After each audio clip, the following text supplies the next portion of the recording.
At 50 years old, I was delivering pizza in a beat-up Honda Civic when Walter Drummond opened his door and dropped to his knees. The December rain was coming down hard that night, soaking through my Luigi's pizza jacket, and I just wanted to collect my $12 tip and move on to the next delivery. But this old man was staring at my face like he'd seen a ghost, his hands trembling as he reached toward me.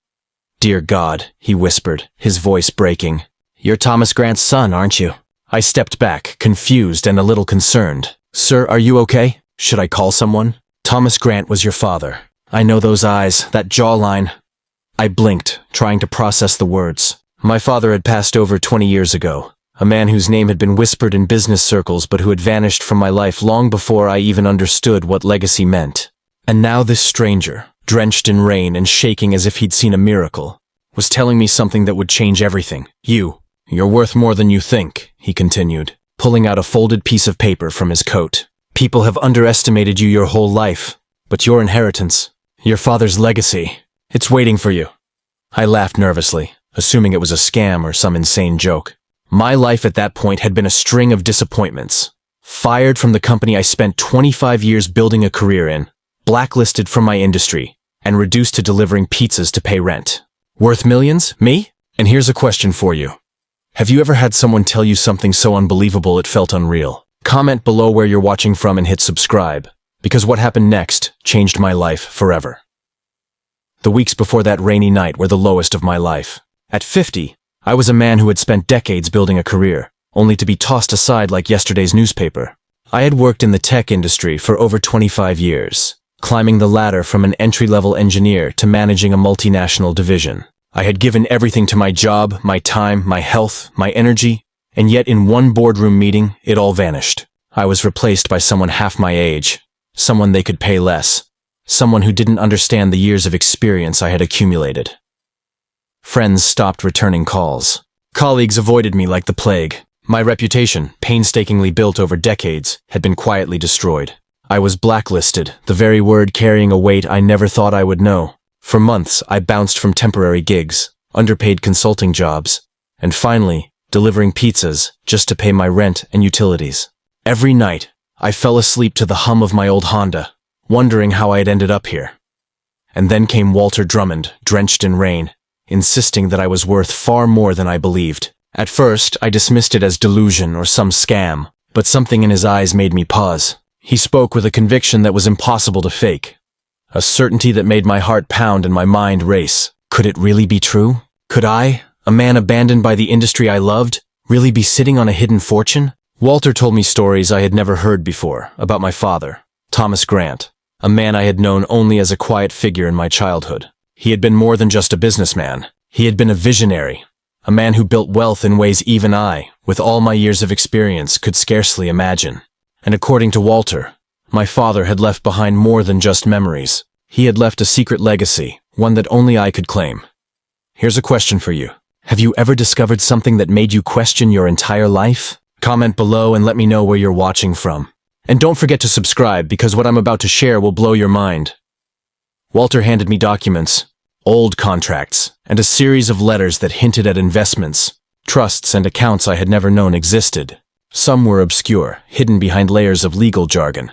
Others were encrypted, requiring clues only someone with knowledge of my father's work could unlock. Over the next few days, I pored over everything, cross-referencing, calculating, trying to make sense of it all. The more I uncovered, the more I realized the scope of what my father had left behind, and the more impossible it seemed that I, a 50-year-old pizza delivery man, could reclaim it. But Walter's faith never wavered.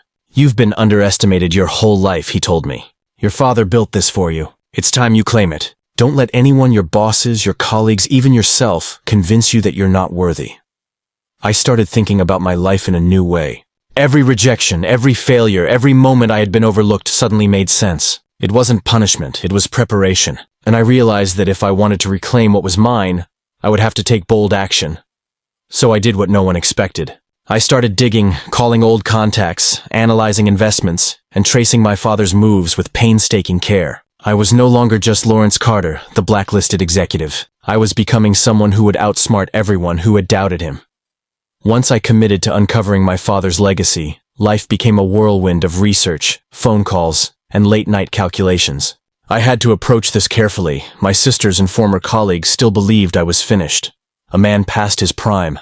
But every day I discovered new clues, hidden accounts, and investments my father had left for me. Some were small but meaningful.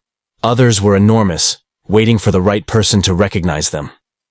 Walter became my guide, a mentor in ways I had never imagined. He had worked with my father decades ago, and his knowledge of Thomas Grant's business dealings was encyclopedic. Patience and observation, he told me repeatedly. Your father built his empire with foresight. To claim it, you must do the same.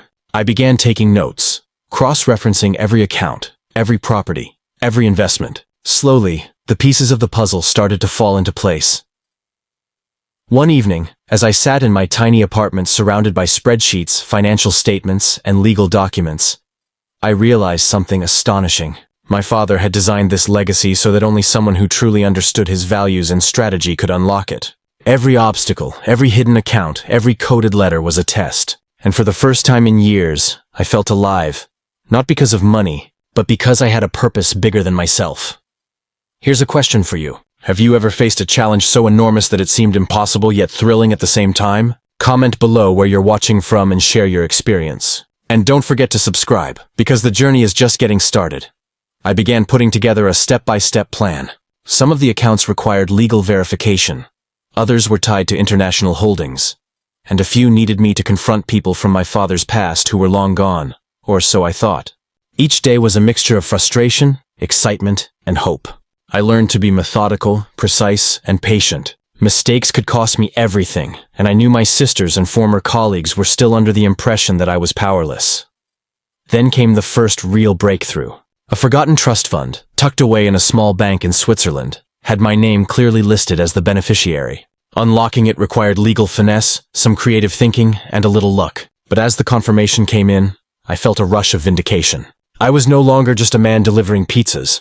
I was the heir to a hidden fortune, and my journey to reclaiming my father's empire had begun in earnest. Walter smiled as he watched me open the confirmation email. See, Lawrence, this is just the beginning. Your father believed in you. Now, it's time to show the world what you're truly worth. I leaned back in my chair, exhausted but exhilarated. The path ahead was still long and uncertain. But for the first time in years, I felt hope and a growing sense of determination. Every missed opportunity, every failure, every moment I had been underestimated suddenly became fuel for the fire burning inside me. The weeks that followed were a whirlwind of action, planning, and constant problem-solving. Each step toward my father's hidden empire brought new challenges. Some of the accounts were tied up in legal red tape. Others were guarded by financial institutions that demanded proof I didn't yet have. And then there were the people, my sisters, former colleagues, and even some old family friends who had grown comfortable believing I was finished. Every move I made had to be calculated, precise, and secret. One night, while reviewing a stack of documents in my cramped apartment, I realized the enormity of what I was trying to do. My father hadn't just left me money. He had left a test. Every investment, every trust, every hidden account was strategically placed to see if I had the intelligence, patience, and resilience to claim it. I could feel the weight of responsibility pressing down on me, but it only strengthened my resolve. And here's a question for you. Have you ever faced a moment where everything you've worked for seemed within reach, but one mistake could destroy it all? Comment below and let me know your story. Don't forget to subscribe because the next chapter will show the moment everything changed. Walter continued guiding me through the complexities, helping me understand which moves were safe and which were high risk. This is the turning point, he said. You've done the groundwork, but the final pieces will require courage and decisiveness. I spent sleepless nights plotting, calculating, and preparing for the moment I would take control. The breakthrough came unexpectedly. I discovered a coded letter tucked in my father's old office files, revealing an international account worth hundreds of millions. Accessing it required a combination of legal expertise, financial savvy, and boldness. One wrong step and everything would collapse, not just the money, but my father's legacy and my chance at redemption. I scheduled a meeting with the bank's trustee, posing as someone seeking verification of inheritance. Every word, every gesture had to be perfect. I felt my heart pounding as I presented the documents, anticipating scrutiny and doubt. The trustee, after examining my paperwork and verifying my identity, finally smiled and nodded. Everything appears in order. Welcome, Mr. Carter. The moment hit me like a wave. I was no longer the man delivering pizzas, blacklisted and dismissed. I was reclaiming what was always mine, stepping into a legacy my father had built with foresight and wisdom. My journey from despair to empowerment had reached its first monumental victory. But even as I celebrated privately, I knew this was just the beginning. My sisters were still unaware, and more obstacles lay ahead. The real test was not just about unlocking wealth. It was about proving to myself and the world that resilience, intelligence, and determination could overcome decades of setbacks. As I stepped out of the bank, clutching confirmation that the accounts were now officially mine, a strange mixture of triumph and apprehension washed over me. Triumph, because finally, I had begun reclaiming what was rightfully mine.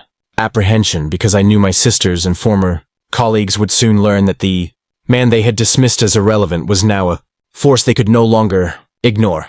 I took a moment to breathe in the crisp evening air and reflected on the journey so far. At 50 years old, I had gone from delivering pizzas to stepping into a hidden legacy worth hundreds of millions. The irony wasn't lost on me. Years of struggle, humiliation, and blacklisting had prepared me for this moment.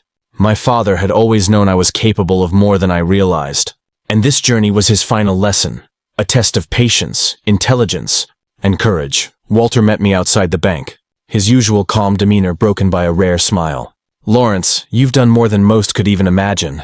But remember, the game isn't over. There are still pieces to claim, obstacles to navigate, and people who will try to stand in your way. Here's a question for you. Have you ever been underestimated by everyone around you, only to discover your true worth in the most unexpected way? Comment below where you're watching from and share your story. Don't forget to subscribe for more incredible stories of perseverance and triumph." Over the next few weeks, I focused on solidifying the assets I had accessed. Some were straightforward, such as verified bank accounts and investment portfolios. Others were more complex, involving international holdings, trust funds, and properties my father had carefully concealed to prevent them from falling into the wrong hands. Each discovery fueled my determination, proving that the man I had been delivering pizzas to survive was no longer who I was meant to be. I also had to strategize for my sisters, who had been enjoying a false sense of superiority for decades. Bianca and Rachel had always believed I was incompetent, washed up, and past my prime. Now the balance of power had shifted. I began subtly signaling my presence, demonstrating that the underestimated brother was back and stronger than ever. The realization in their eyes when they discovered the first tranche of accounts was going to be priceless. The lessons from this journey extended beyond money. I realized that resilience, patience, and the ability to act decisively under pressure were more valuable than any bank account. Every late-night pizza delivery, every rejection, every door slammed in my face had been preparation for this moment. By the end of this week, I had gained not just financial footholds, but renewed confidence. I knew the path ahead would require more ingenuity, more courage, and careful orchestration. But for the first time in years, I felt alive. I wasn't just reclaiming wealth, I was reclaiming my identity, my purpose, and the validation I had been denied for decades. The first sign that my sisters knew something was wrong came on a Wednesday morning, just before noon. I was in Walter's study reviewing asset transfer documentation when his phone buzzed. He glanced at the caller ID, raised an eyebrow, and turned the screen toward me. "Bianca. Showtime," he said quietly. He answered with that calm, unshakable voice of his. I couldn't hear what she was saying, but I could tell from the shrill pitch that she was panicking. Walter kept his tone measured the entire time. "Yes, I'm aware of the shift in portfolio control. No, I did not notify you because you are not a beneficiary." "Correct. The beneficiary is your brother. He didn't even say my name. Just your brother." I can picture exactly what that did to her. Her whole identity relied on one belief. I was useless. The call ended with a frustrated slam I could hear from across the room. "That'll rattle the hive," Walter said. It didn't take long for the second call to come in, this time Rachel, then their lawyer, then their accountant. Every line was frantic, confused. They had spent their entire lives certain the world was theirs by birthright. And now, the ground beneath them was shifting. Let me ask you something. Have you ever watched someone who once looked down on you finally realize they need you? How did that feel? Let me know in the comments. Because for me, it was equal parts vindication and warning. Because power like this attracts attention, not just from bitter relatives, but from people who think they can manipulate, extort, or intimidate you out of what's yours. I learned that the hard way 2 days later. A black SUV followed me for 3 miles after I left a meeting with Walter. At first, I thought it was coincidence. 3rd mile it wasn't. I turned right. They turned right. I turned left. They turned left. When I pulled into a convenience store, they slowed, circled, then drove off. This wasn't paranoia. This was surveillance. Your sisters aren't handling this well, Walter said later that night. Their attorney has ties to groups who specialize in interference. Your father prepared for this. You're going to need to prepare too. That's when I finally understood. This wasn't just inheritance. This was a power transfer, and whenever real power moves, people get desperate. The next morning, an email came in, no subject line, no signature. But one sentence. You were never supposed to find any of this. Threat? Warning? Or someone trying to intimidate me into walking away? I forwarded it to Walter. He responded with 4 words. We're past that now. That was the moment things shifted for me mentally. Up until then, I had been reacting. Now, I had to take command. Because here's the uncomfortable truth. Money doesn't change who people are. It amplifies who they always were. My sisters, they weren't grieving my father's absence. They were grieving the loss of control. Meanwhile, I realized I had something far more valuable than cash. Leverage. And my father knew it all along. He had waited until I was broken down enough to rebuild myself the right way. Not greedy, not arrogant, not reckless. Just quiet, disciplined, ready. But fate wasn't done testing me. Because the next person who showed up in my story wasn't an attorney or a banker or a family snake. It was someone from my past. Someone I hadn't seen in 20 years. And they weren't there to congratulate me. They were there to expose a secret my father never told me. One that could destroy everything I'd gained. I was locking up the garage when I saw him leaning against the brick wall across the street. Tall, shoulders hunched slightly, like someone who'd lived too many years in silence. It took me a second to recognize the shape of his face beneath the hood. Then it hit me. Noah Mercer. My best friend from high school. The only person who knew what my home life was really like growing up. The guy who disappeared after senior year without a goodbye. And the last person I expected to suddenly appear the moment I inherited power. He didn't wave. He didn't smile. He just stared until I walked toward him. Noah? I said. Where the hell have you been? He didn't answer at first. His eyes drifted past me, scanning the street like he was checking for someone tailing him. Then, Tom, your father didn't die the way you think he did. Those were his first words. My stomach dropped. I need you to come with me, Noah said. We can't talk about this here, and you're being watched. Again. I hesitated, and he could see it. He huffed a tired breath. You think I would show up after 20 years if I wasn't trying to keep you alive? Alive. Not safe. Alive. That was enough to get me into his car.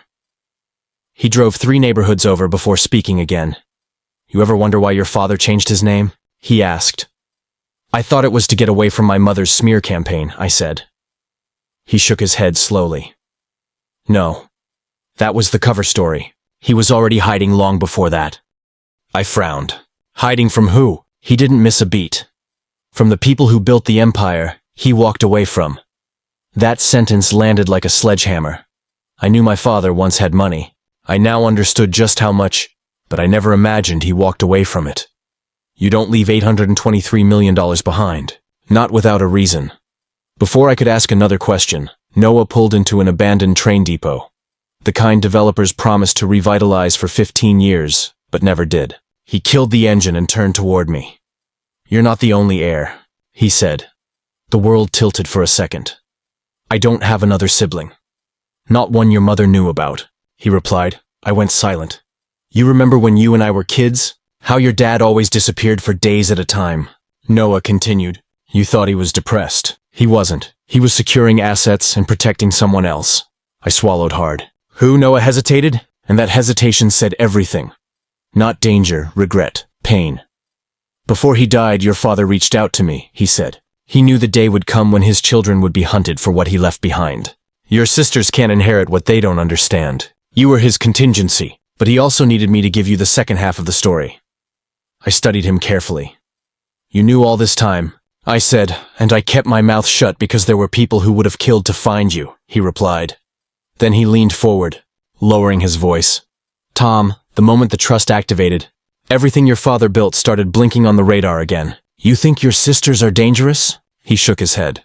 They're amateurs compared to what's coming next. I leaned back, breath tight in my chest. Who's coming next? Noah looked straight at me. Your father's enemies. And your other bloodline. I'll ask you the same question Noah asked me that night. If you suddenly discovered you weren't the only heir, would you be relieved? Or threatened? Drop your thoughts below.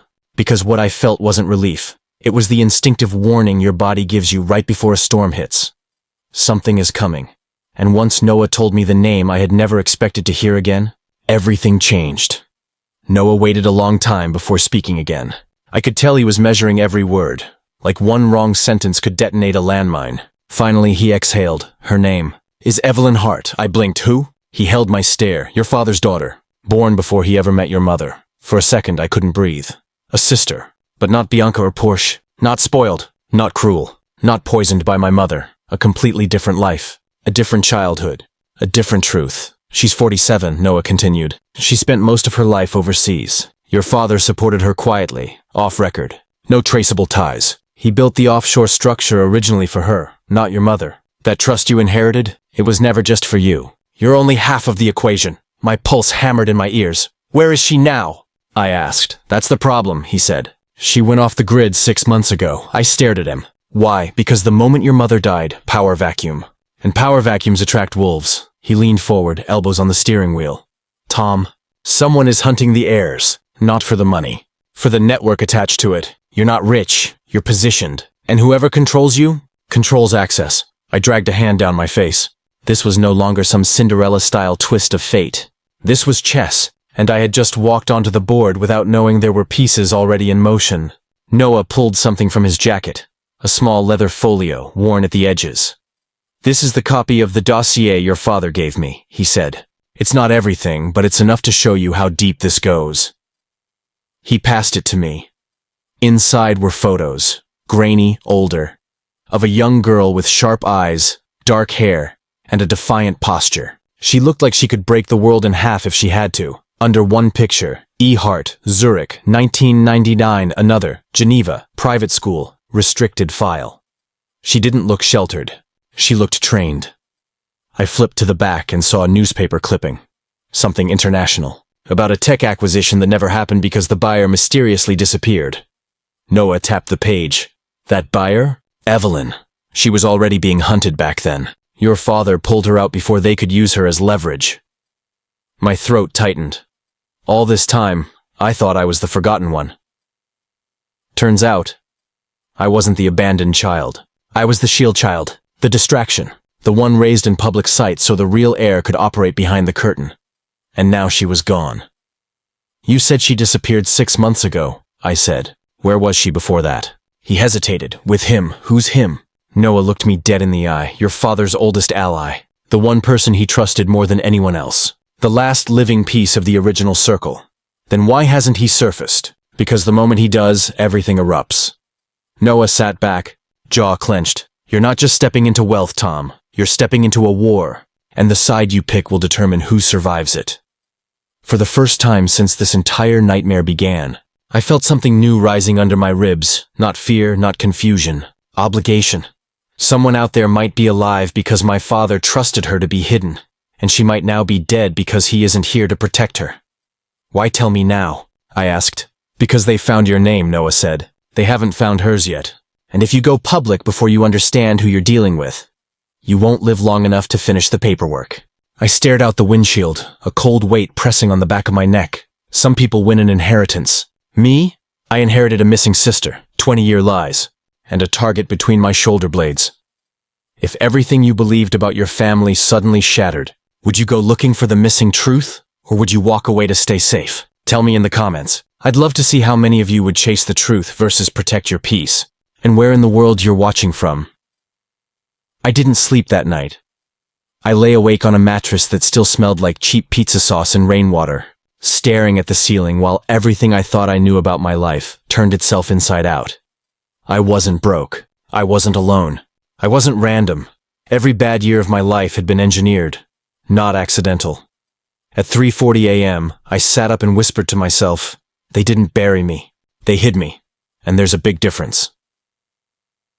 The next morning, Noah picked me up in a nondescript black sedan that looked like it belonged to every corporate parking garage in America. We didn't speak for the first 10 minutes. Then he finally said, "You're being watched now. Not followed, observed. There's a difference," I half laughed. "So I'm a lab rat now?" "No," he said, eyes fixed on the road. You're the unclaimed throne. That phrase wasn't poetic. It was tactical. Unclaimed, meaning contested, meaning someone else already wanted it. I pressed my palms together. All right, I said. Then where do we start? He didn't answer immediately. He was deciding how much of the truth I was ready for. I could see it in his face. Finally, with paper. Real paper. The kind no digital thief can wipe clean. We drove to a storage facility.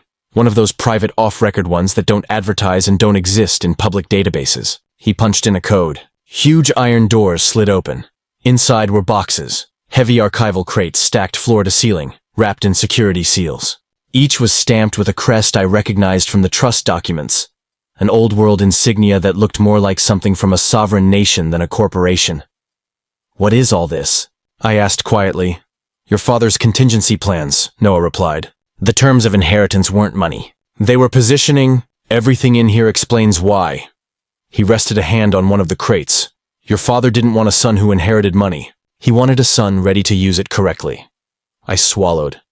And for the first time in my life, I realized he hadn't abandoned me. He had been preparing me, by letting me fall so far that nothing could ever control me through comfort. We opened the first crate. Inside were ledgers, notarized agreements, copies of passports, old photos of my father with people I'd only ever seen on the news, prime ministers, CEOs, banking families that don't appear on magazine covers, people who move markets just by blinking. Noah watched my expression. Do you understand now? He said softly. Your father wasn't rich. He was connected to the people who define what rich is.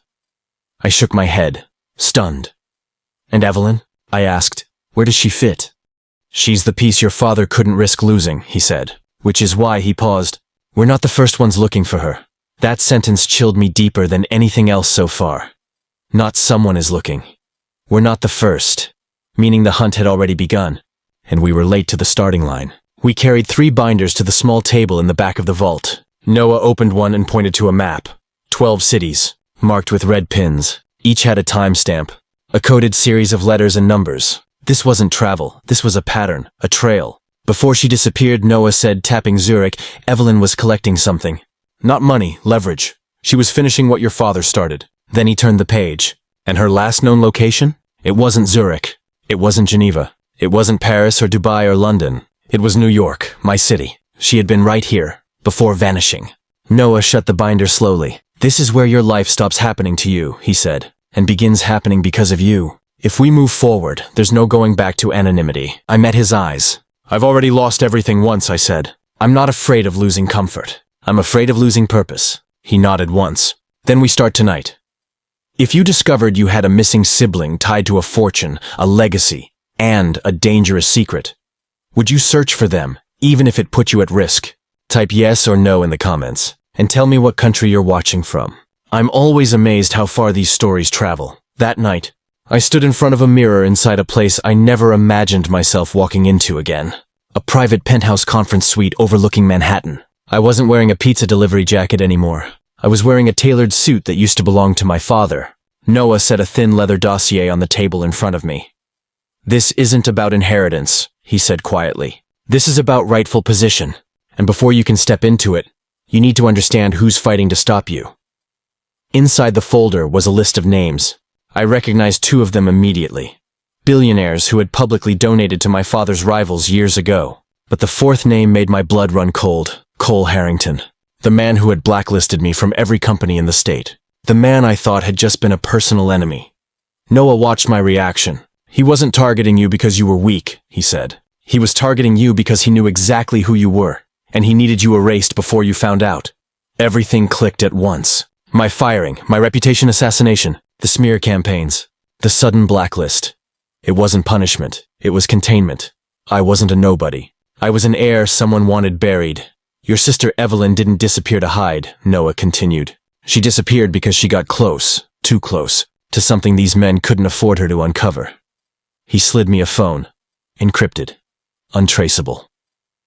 Your first contact awaits you tomorrow at 9 a.m., he said. Once you answer that call, your old life ends permanently. I took a deep breath. Then tomorrow, I said, I stop delivering pizza and start delivering consequences. Because this wasn't the end. This was the first strike.